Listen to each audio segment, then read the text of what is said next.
Po e filloj me subvencionet, në kuptimin ajo që është kryesore dhe që na... Sot që flasim, kena një treg lirë. Po kena treg lirë vetëm kundra nesh. Me eksportu ne nuk eksportojmë. Për të shpjegu panoramën.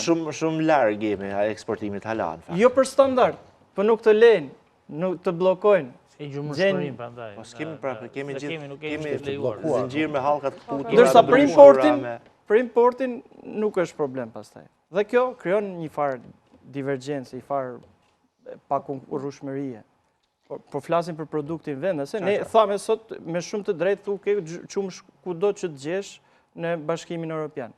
Në një situatë të caktuar, problematike, krize, siç ishte rasti, po themi Serbina apo këdo, u blloku, nuk ishte më pa çumësh.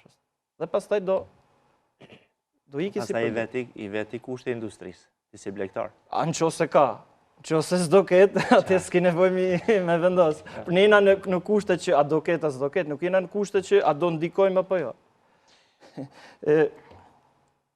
Sot që flasim, përsa i përkat subvencione janë 2 pika që qalojnë. Sasia, metodologjia, mënyra.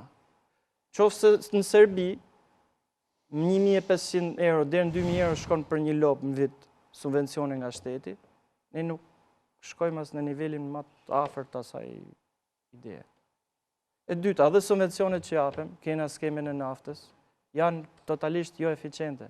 I shkojnë pronari tokës që jeton jashtë shtetit. Ndërkohë që ai që merret me fermer, ai që ka me kontratë tokën e tij, me qira ose 700 i shkon Kosovës euro. Është të mërshme. Ne nuk konkurrojmë as i vend të bashkimit, jo të bashkimit fal, po të Ballkanit. Atëherë, në këto pozita, kur ne kena treg të lirë, kena treg lirë për të shkatruar, jo treg lirë për të funksionuar.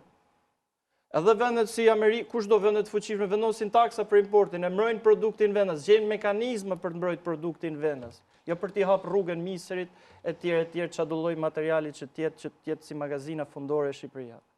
Është në rastin konkret?